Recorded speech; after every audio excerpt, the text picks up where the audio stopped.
அனைவருக்கும் ஹரிஹர சர்மாவின் பணிவான நமஸ்காரங்கள். நாம் ஒவ்வொரு முறையும் ஒவ்வொரு சப்ஜெக்டை பற்றி பார்த்துக்கிட்டு வரோம். இப்போ நாம் பார்க்க போகிறது திருமண தடையும் தாமதமும் ஏன் ஏற்படுது அப்படின்னு பார்ப்போம். திருமண தடை தாமதம் நம்ம போயிட்டு ஒவ்வொரு ஜோசியத்தையும் பார்க்குறோம். குருபலம் வந்துருச்சா அப்படின்னு கேட்குறோம். குருபலம் வந்துருச்சு, இந்த நாள்லேருந்து இந்த நாளுக்குள்ளார உங்களுக்கு கல்யாணம் ஆகிடும்னு சொல்கிறாரு. ஆனாலும் கல்யாணம் ஆகிறதுக்கு காலதாமதம் ஆகிட்டே இருக்குது. சரி, இந்த மாதிரி கல்யாணம் ஆகிறதுக்கு காலதாமதம் ஆகிறதுக்கு என்னென்ன கிரகங்கள் காரணம் அப்படின்றத ஃபஸ்ட்டு பார்ப்போம். ஃபஸ்ட்டு பார்த்தீங்க அப்படின்னு சொன்னாக்க, ராகு கேது தோஷம் இருந்துச்சுனாக்க, லக்னத்தில் ராகுவும் சப்தமஸ்தானத்தில் கேதுவும் இருந்தால் காலசர்ப தோஷம். ரெண்டாம் இடமான குடும்பஸ்தானத்தில் ராகுவும் எட்டாம் இடமான மாங்கல்ய ஸ்தானத்தில் ராகு கேது இருந்தால் காலசர்ப தோஷம். அதே போல் நாலாம் இடமான சுகஸ்தானத்திலும் 11ஆம் இடமான லாபஸ்தானத்திலும் ராகு கேது இருந்தால் காலசர்ப தோஷம். இதே மாதிரி ஒவ்வொரு காரண காலகட்டங்களையும் ராகு கேது தோஷத்தினால திருமணம் தடையும் தாமதமும் ஏற்பட்டுக்கிட்டே இருக்கு. ஒரு சில பேர் கேட்பாங்க, ராகு கேது தோஷம் உள்ளவங்களுக்கு ராகு கேது தோஷம் உள்ளவங்க தான் கல்யாணம் பண்ணணுமா, மற்ற ஜாதகங்கள் பண்ணக்கூடாதா அப்படின்னு கேட்பாங்க. பண்ணலாம், ஒன்றும் ப்ராப்ளம் கிடையாது. சரி, அப்போ ஏன் காலதாமதம் ஆகிட்டு இருக்கு அப்படின்னாக்கா, ராகு கேதுவினால் ஏற்பட்டிருக்கின்ற தோஷங்கள் திருமண தடை மட்டும் இல்லை, உத்தியோகத்தில் சில காலதாமதங்கள், பதவி உயர்வு பண வரவு கிடைக்கிறதுலையும் சில காலதாமதங்களை ஏற்படுத்தும். திருமணத்தை கிட்டக்க கொண்டு வரும். நிச்சயம் பேச வரும்போது ஒரு சில காலகட்டங்களில் நின்று போயிடும். ஒரு சில கால ஜாதக பொருத்தம் இல்லைன்னு நின்று போயிடும். ஒரு சில ஜோசியர் நீங்கள் பொருந்தி இருக்கும்பாங்க, அவங்க பொருந்தலை அப்படின்னு சொல்லுவாங்க.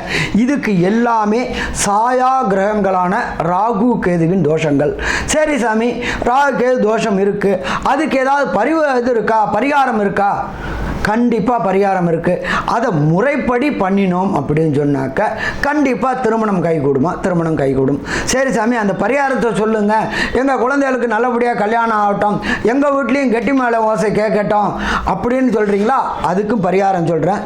பட் எதையுமே ஃபெய்த், நம்பிக்கை நம்பிக்கை நம்பிக்கை.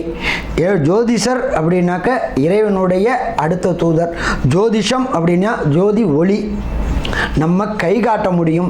அதை நீங்கள் மனப்பூர்வமாக, சத்தியமாக, விசுவாசமாக, நம்பிக்கையோடு செஞ்சீங்க அப்படின்னு சொன்னாக்க ஜெயிக்க முடியுமா? ஜெயிக்க முடியும். சரி, இப்போ இந்த ராகு கேது தோஷம் இருக்குது அப்படின்னு சொன்னாக்க ஃபஸ்ட்டு எளிய பரிகாரம், சின்ன பரிகாரம், கவலைப்படாத செலவில்லாத பரிகாரம். ஃபஸ்ட்டு ஜென்ம நட்சத்திரம், அது ஆணோ அல்லது பெண்ணோ எந்த நட்சத்திரத்தில் ஜனிச்சிருக்காங்களோ, அதாகப்பட்டது ஜனன நட்சத்திரம் இல்லாத நாள் முக்கியம். எப்பொழுதுமே பரிகாரங்கள் செய்யக்கூடிய நாள் அப்படின்றது ஜனன நட்சத்திரம் இல்லாத நாளில் பரிகாரம் செய்யணும். சரி, ஒருத்தங்க அஸ்வினி நட்சத்திரத்தில் பிறந்திருக்கிறாங்க, அப்போ மாதத்தில் 27 நாளுக்கு ஒரு ட்ரிப்பு அஸ்வினி நட்சத்திரம் வரும். அப்போ அஸ்வினி நட்சத்திரம் வராத நாள் ஃபஸ்ட்டு.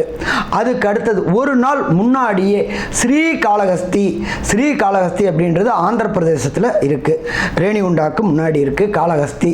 என்ன சாமி, பாக்கி வேறு எந்த பரிகார ஸ்தலமும் இல்லையா, ஆந்திரா தான் போகணுமா அப்படின்னு கேட்பீங்க. அங்கே உள்ள ஈஸ்வரன் காலாத்தி ஈஸ்வரர், அவர் ராகுவாகவும் தாயார் ஞான பிரசன்னாம்பிகை கேதுவாகவும் இடுப்புல ஒட்டியானமாக பாம்பையே கட்டியிருப்பாங்க. அப்போ பாக்கி எல்லா இடத்துலையும் ராகு கேதுக்கு தனித்தனி விக்கிரகங்கள் இருக்கும். ஆனால் அங்கே உள்ள ஸ்ரீகாளஹஸ்தியில் உள்ள ஈஸ்வரனே ராகுவாகவும் தாயாரே கேதுவாகவும் இருக்கிறதுனால் உடனடி நிவாரணம் கிடைக்குமா? உடனடி நிவாரணம் கிடைக்கும். சரி, ஃபஸ்ட்டு ஜென்ம நட்சத்திரம் இல்லாத நாள் முதல் நாள் நைட்டு அங்கே போய் தங்குறோம். மண்ணில் தங்கணும். அந்த காளஹஸ்தி மண்ணில் சாமி கோயிலில் தான் தங்கணுமா, இல்லை வேற எங்கேயும் தங்கலாமா? எங்கே வேணாலும் தங்கலாம். சுற்றி நிறையா லாட்ஜ் இருக்குது, தேவஸ்தான லாட்ஜும் இருக்குது, தனியார் லாட்ஜும் இருக்குது. என்ன ஒன்று, அந்த கோயிலை சுற்றி உள்ள மண்ணில் ஒரு இரவு தங்கணும் ஃபஸ்ட்டு. அடுத்தது மறுநாள் காலையில் ஒரு 5 மணிக்கு எழுந்திரிக்கணும். எழுந்திரிச்சிட்டு தலைக்கு குளிக்கணும் கண்டிப்பாக. ஏன் அப்படின்னு கேட்டிங்கன்னா, ஆணாக இருந்தாலும் பெண்ணாக இருந்தாலும் தலைக்கு உடம்பு மொத்தத்தையும் சுத்திகரம் பண்ணிக்கிட்டு, நமக்கு தெரிஞ்ச அளவுக்கு உடம்பு மொத்தமும் சுத்திகரணம் பண்ணிக்கிட்டு வேறு வஸ்திரம் மாற்றணும். ஏன் புது வஸ்திரம் தான் போடணுமா, பழைய வஸ்திரமே போடலாமா? பழைய வஸ்திரமே போடலாம், ஒன்றும் ப்ராப்ளம் இல்லை. சரி சாமி, அந்த பழைய வஸ்திரத்தை நாங்கள் விட்டுருணுமா, அங்கேயே அதை இது பண்ணலாமா இதுக்கு எந்த சம்மந்தம் இல்லை. சனீஸ்வர பகவானுக்கு மட்டும்தான் பழைய வஸ்திரத்தை விடணும். நீங்கள் பழைய வஸ்திரத்தை வீட்டுக்கு எடுத்துகிட்டு வரலாம். சரி, அப்போ போயிட்டு என்ன பண்ணுறீங்க அப்படின்னாக்கா, ஃபஸ்ட்டு ரூம்லேயே குளிச்சிடுறீங்க. குளித்து முடிச்சுட்டு காலைல ஒரு 5 மணிக்கு எழுந்திருக்கிறீங்க. ஏன்னு கேட்டிங்கன்னா, அங்கே பொறுத்தளவுக்கு காலையில் 6லேருந்து சாயங்காலம் 6 வரையிலும் பரிகார பூஜைகள் பண்ணுவாங்க. அது தேவஸ்தானத்தை சேர்ந்தது, காளஹஸ்தி தேவஸ்தானத்தை சேர்ந்தது, அது கோயிலை சேர்ந்தது. கோயிலில் உள்ளவங்களே, அங்கே உள்ள பிராமணர்களே இந்த பரிகாரத்தை பண்ணுவாங்க. அப்போ தைரியமாக பண்ணலாம். சாமி, அதில் எவ்வளோ டோக்கன் இருக்குது? 500 இருக்குது, 750 இருக்குது, 1500 இருக்குது, 3000 இருக்குது, 4500 இருக்குது. எதில் வேணால் பண்ணலாமா? எல்லா பரிகாரம் ஒன்று தானா? வேறு 4500 போனால் சிறப்பாக ஏதாவது பரிகாரம் பண்ணுவாங்களா? இல்லை 500 போனால் சிறப்பு இல்லாமல் பரிகாரம் பண்ணுவாங்களா? எல்லாத்துலேயும் சிறப்பாக பண்ணுவாங்க. என்ன ஒன்று அப்படின்னா, 500 400 பேர் இருப்பாங்க. ஒரு உதாரணத்துக்கு 4500 4 பேர் இருப்பாங்க. அப்போ அவங்க சொல்லக்கூடிய மந்திரங்களை நம்ம தெளிவாக கேட்கணும். அவங்க ஒன்று தெலுங்குல இல்லாட்டி சமஸ்கிருதத்தில் சொல்லுவாங்க. சொல்கிறத நம்ம தெளிவாக கேட்கணும். நமக்கு சொல்ல தெரியும் அப்படின்னா திரும்பி சொல்லணும். இல்லையா, சங்கல்பம் எடுத்துக்கணும். சரி, ஃபஸ்ட்டு என்ன பண்ணுறோம்? வாரம் குளிக்கிறோம். அன்றைய தின ராகுகால நேரம் நமக்கு என்னைக்கு போகிறோமோ, ராகுவினால் தோஷம் இருந்தால் ராகுகால நேரத்துலையும், கேதுவினால் தோஷங்கள் இருந்தால் யமகண்ட நேரத்துலையும் பண்ணணும். அது நீங்கள் யார்கிட்டயாவது பக்கத்தில் உங்களுடைய ஜோசியர்கிட்ட கேட்டுக்குங்க. அவர் என்ன டைம் சொல்கிறாரோ அந்த டயத்தில் பண்ணுங்க. ராகுகால நேரத்தில் பண்ணணும். சரி, டோக்கன் அவங்க காலையிலேருந்து சாயங்காலம் வரலும் பண்ணுறாங்களே சாமி, அவங்க பண்ணுவாங்க, தேவஸ்தானத்தில் பண்ணுவாங்க. நமக்கு எந்த உரித்தான நேரமோ அந்த உரித்தான நேரத்துக்கு பண்ணணும். ஒரு உதாரணம், திங்கக்கிழமை வச்சுக்கிட்டோம்னா 7:30-9 ராகுகால நேரம். அப்போ அதுக்கு டோக்கனை வாங்கணும். வாங்கி முடிச்சுட்டு முன்னாடியே சாமியை பார்க்கணுமா? சாமி பரிகாரம் பண்ணின பிறகு சாமியை பார்க்கணுமா அப்படின்னு சொன்னாக்க, முன்னாடியே சாமியை பார்க்கணும். சரி, நான் அந்த முறையை சொல்கிறேன். இந்த முறையை நல்லா உள்வாங்கிக்கிங்க. டோக்கனை வாங்குறீங்க. டோக்கனை வாங்குறதுக்கு முன்னாடி, சாமி 7:30-9 தானே, நான் நல்லா டைட்டாக சாப்பிட்டுட்டு பரிகாரம் பண்ணலாமா அப்படின்னா அது பண்ணக்கூடாது. ஃபாஸ்டிங்கில் பண்ணணும், விரதத்தில் பண்ணணும். சரி, என்ன சாமி காலைல 5 மணிக்கு எழுந்திரிக்க சொல்கிறீங்க, பசியும் பட்டியமாக எப்படி பண்ண முடியும்? ஒரு ப்ராப்ளம் இல்லை. லிக்விடான சாது, ஒன்று காப்பி இல்லாட்டி சாயா இல்லை ஜூஸு, ஏதாவது லிக்விடு சாப்பிட்லாம். சாலிடு உணவுகளை தவிர்ப்பது சிறந்தது. சரி, அப்போ ஜூஸோ இல்லாட்டி காப்பியோ இல்லாட்டி டீயோ வாங்கி குடிச்சிட்டு நேராக போகிறீங்க. டோக்கனை வாங்குறீங்க. அன்றைய தினம் ராகுகால நேரம் அல்லது யமகண்ட நேரம், உங்கள் ஜோசியர் எது சொல்கிறாரோ அந்த நேரத்தில் வாங்கிக்கிங்க. வாங்கிட்டு ஃபஸ்ட்டு பார்க்க வேண்டியது பாதாள பிள்ளையார். ரெண்டாவது பார்க்க வேண்டியது தாயார் ஞானப்பிரசன்னாம்பிகை. தாயார் ஞானப்பிரசன்னாம்பிகைக்கு ஒரு அர்ச்சனை. அடுத்தது 3வது பார்க்க வேண்டியது காலாத்தி ஈஸ்வரர், அவருக்கு ஒரு அர்ச்சனை பண்ணி முடிச்சுட்டு ரூமுக்கு வந்துடுங்க. ரூமுக்கு வந்துட்டு பரிகாரம் பண்ணுறதுக்கு முன்னாடி ஒரு 1/4 மணி நேரம் முன்னாடி அந்த பரிகாரம் பண்ணுற இடத்துக்கு போனால் போதும். 500 ரூபாய்க்கு ஒரு இடத்துல பண்ணுவாங்க, 1500 ரூபாய்க்கு ஒரு இடத்துல பண்ணுவாங்க, 3000 ரூபாய்க்கு ஒரு இடத்துல பண்ணுவாங்க, 4500 ரூபாய்க்கு ஒரு இடத்துல பண்ணுவாங்க. அந்த இடம் எந்த இடம்னு தெரிஞ்சுக்கிட்டு ரூமுக்கு வந்துடுங்க. ரூமில் வந்துட்டு ரெஸ்ட் எடுங்க. ஏன்னா எல்லாருக்கும் திங்கக்கிழமை 7:30-9, செவ்வாய்க்கிழமை 3-4, புதன்கிழமை 12-1, வியாழக்கிழமை 1-3, வெள்ளிக்கிழமை 10-12, சனிக்கிழமை 9-10, ஞாயிற்றுக்கிழமை 4-6. அப்போ உங்களுக்கு எந்த டைம் சௌரியம். Fasting must. ஃபாஸ்டிங் எவ்வளோ நேரம் இருக்க முடியுமோ அதை மாதிரி பார்த்துக்குங்க. ஓகே, அப்போ பண்ணி முடிச்சுட்டு நேராக ரூமுக்கு வந்துடுங்க. பண்ணக்கூடிய இடத்த முன்னாடியே போய் பார்த்துட்டு வந்துடுங்க. எந்த இடத்துல பரிகாரம் பண்ண போகிறோம் அப்படின்றத அங்கே கேட்டுங்க. அங்கே உள்ள ஆலய சிப்பந்திகளும் சரி, அங்கே உள்ள ஆலயத்தில் உள்ள குருக்கள்களும் சரி, எல்லா டீட்டெயிலும் சொல்லுவாங்க. அதை வாங்கிட்டு நேராக ரூமுக்கு வந்துட்டு பரிகாரம் பண்ணுறதுக்கு முன்னாடி 1/4 மணி நேரத்துக்கு முன்னாடி போங்க. அங்கே போய் என்ன பண்ணணும்? நீங்கள் ஒன்றும் பண்ண வேண்டாம். அவங்களே எல்லா மெட்டீரியலும் தருவாங்க. அதை தவிர 5 தலை சர்பமும் தருவாங்க. நாங்கள் என்ன தான் சாமி செய்யணும்? ஃபஸ்ட்டு போயிட்டு உங்களுடைய பேர், உங்களுடைய ராசி, உங்களுடைய நட்சத்திரம், உங்களுடைய கோத்திரம், சிவகோத்திரம்னா சிவகோத்திரம், விஷ்ணு கோத்திரம்னா விஷ்ணு கோத்திரம், இல்லை ஒரு சில ஊருக்கு நந்தகோபால கோத்திரம்னு வச்சுருப்பாங்க. அது என்ன கோத்திரமோ உங்களுடைய முன்னோர்களும் மூத்தோர்களும் உள்ளவங்கள்ட்ட கேட்டுக்கிட்டு போங்க. தாய் தந்தையர்கிட்ட கேளுங்க, இல்லாட்டி தாத்தா பாட்டிகிட்ட கேளுங்க. நாம் என்ன கோத்திரம் சொல்லி சங்கல்பம் எடுக்கணும்னு கேட்டுக்குங்க. கேட்டு முடிச்சுக்கிட்டு அந்த கோத்திரத்தை சொல்லுங்கள். அடுத்தது நீங்கள் வைக்க வேண்டிய சங்கல்பம். நீண்ட நாட்களாக திருமண தடையும் தாமதமே ஆகிட்டு இருக்கு.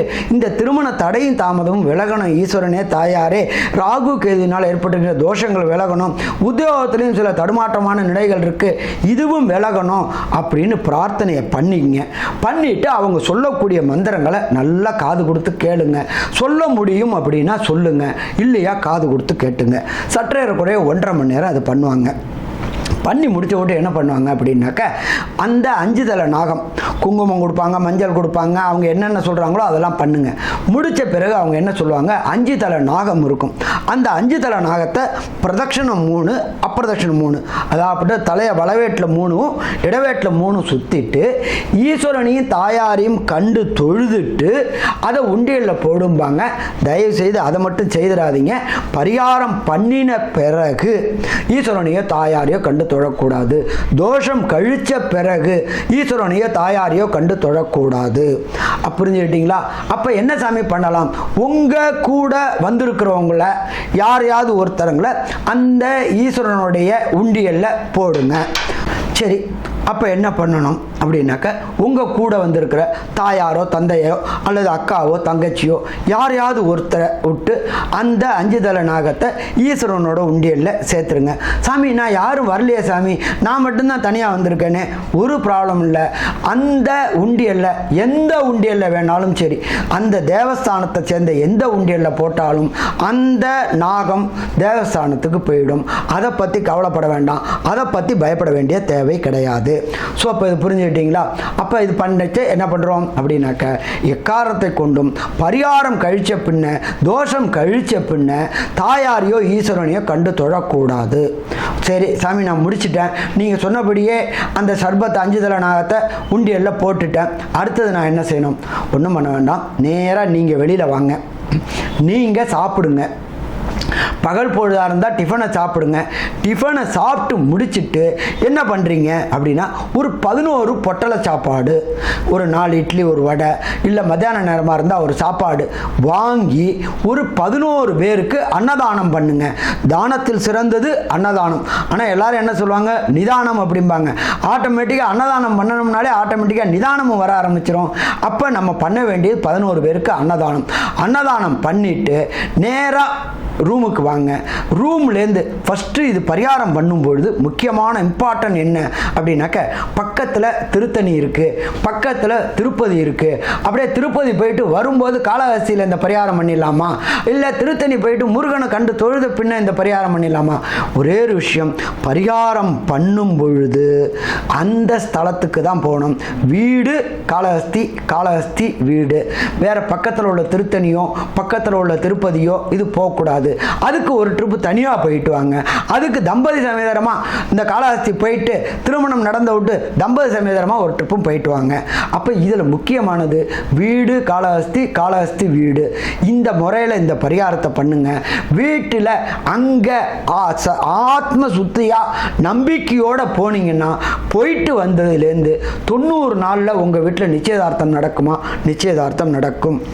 இது என்னுடைய கிளையண்ட்டுகளுடைய அனுபவத்தில் நான் கண்கண்ட உண்மை. என்ன ஒன்று நம்பிக்கை வைக்கணும். யார் பேரில் நம்பிக்கை வைக்கணும்? ஜோதிஷர் பேரில் நம்பிக்கை வைக்கணும். அடுத்தது யார் பேரில் நம்பிக்கை வைக்கணும்? நாம் வணங்கக்கூடிய ஈஸ்வரன் பேர்லையும், காலாத்தி ஈஸ்வரர் பேர்லையும், தாயார் பேரில், ஞானப்பிரசனாம்பிகை பேர்லையும் நம்பிக்கை வைக்கணும். நம்பிக்கை வச்சு செய்தோம்னாக்க கண்டிப்பாக வீட்டில் போயிட்டு வந்ததுலேருந்து 90 நாளில் நிச்சயதார்த்தம் நடக்கும். இந்த வருஷ கடைசிக்குள்ளார திருமணம் நடக்குமா? திருமணம் நடக்கும். ஸோ திருமண தடையும் தாமதமும் ராகு கேதுவினால் ஏற்பட்டிருந்தா நீங்கள் செய்ய வேண்டிய எளிய பரிகாரம். இதில் ஏதாவது உங்களுக்கு டவுட் ஏற்பட்டிருந்தா கீழே என்னோட நம்பர் இருக்குது, அதுக்கு கால் பண்ணுங்கள், நான் கைட் பண்ணுறேன். நல்லது, நமஸ்காரம்.